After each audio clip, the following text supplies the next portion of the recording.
நான் தமிழ்நாடு மாநில ஊரக வாழ்வாதார இயக்கம் அனைத்து பணியாளர் சங்கத்தோட மாநில தலைவர்.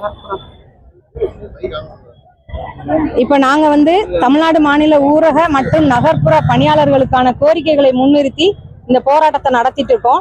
எங்களோட கோரிக்கை ரொம்ப பெருசாவோ கவர்மெண்டால செய்ய முடியாத ஒரு விஷயங்களை நாங்க கேட்கல. எங்களுக்கான அடிப்படை கோரிக்கைகளை தான் கேட்கிறோம். கிட்டத்தட்ட 15 ஆண்டுகளுக்கு மேலாக இங்க வேலை பார்த்துக்கிட்டு இருக்கவங்க இருக்கோம். 15 ஆண்டுகள் வேலை பார்த்தா ஒவ்வொரு வருஷமும் ரெனிவல்ன்ற பேர்ல எங்களை அடிமைப்படுத்துற நோக்கத்தோடய இந்த கவர்மெண்ட் எங்களை கொண்டு போயிட்டு இருக்காங்க. இதுல இருந்து நாங்க விடுபடணுன்றக்காக தான் எங்களுக்கு பணி நிரந்தரம், பணி பாதுகாப்பு, காலமுறை ஊதியம் அப்படின்ற ஒரு விஷயத்தை கேட்கிறோம். அதே மாதிரி 2018 இருந்து ஒரே ஊதியத்துல எங்களை கொண்டு போயிட்டு இருக்காங்க. கிட்டத்தட்ட இது ஒரு 8 வருஷ காலமா போயிட்டு இருக்கு. அதனால எங்களுக்கு அடிப்படை ஊதிய உயர்வு வேணும் அப்படின்னு கேட்கிறோம்.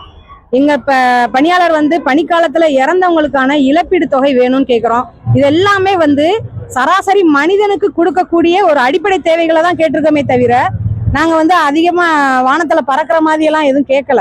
எங்களோட வாழ்வாதாரத்துக்கு தேவையான விஷயத்த தான் கேட்டிருக்கோம். அதனால இத எவ்வளவு சீக்கிரம் முடியுமா, இது இன்னைக்கு சென்னையிலேயே 3வது நாள் போராட்டம். ஆனா அந்தந்த மாவட்டங்கள்ல ஒரு 8 நாள் பண்ணிருக்கோம்.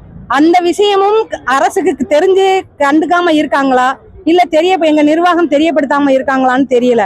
நாங்க ஒவ்வொரு விஷயமும் நேத்து முந்தா நாள் ஒரு ஆர்டர் கொடுத்திருக்காங்க. மெட்டர்னிட்டி லீவு அது எங்களுக்கு 3 மாசம் லீவும் ஊதியத்துடன் கூடிய லீவு இருக்கிறதா சொல்லி எங்களுக்கு ஆர்டர் கொடுத்துருக்காங்க. ஆனா அந்த ஆர்டர்ல 2014 கொடுக்கப்பட்ட ஆர்டரான்னு அந்த ஜியோ 2014 வெளியிடப்பட்டதுன்னு போட்டிருக்காங்க.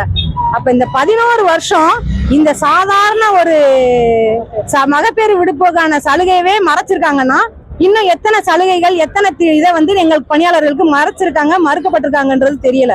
அப்ப இன்னும் நாங்க போராட்ட காலத்துல இருக்கதான் ஒவ்வொரு விஷயமா வெளியே வரும் போல.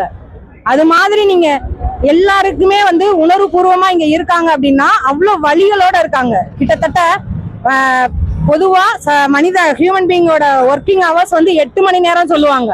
ஆனா இங்க கிட்டத்தட்ட 16 மணி நேரத்துல இருந்து 20 மணி நேரம் ஒர்க் பண்ணக்கூடிய பணியாளர் இருக்காங்க. மன அளவுல எல்லாருமே ரொம்ப ப்ரெஷரா தான் ஒர்க் பண்ணிக்கிட்டு இருக்காங்க. அவ்வளோ டார்ச்சர்லயும் ஒர்க் பண்றாங்க.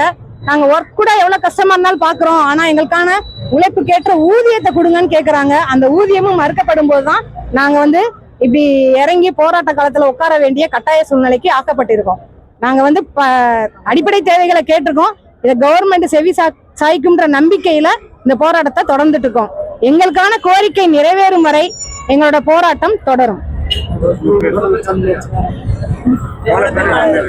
அதாவது எங்களோட ஸ்டாஃப் 3500 பேர் இருக்கும் மொத்தம் சேர்த்து. அதாவது ஊரகம் மற்றும் நகர்ப்புறம் சேர்த்து 3500 பேர் இருக்கும்.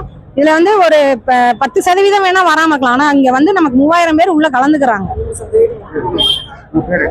என் பேர் ஜெகதீஸ்வரி, தமிழ்நாடு மாநில ஊரக வாழ்வாதார இயக்கம் அனைத்து பணியாளர் சங்கத்தோட மாநில தலைவர்.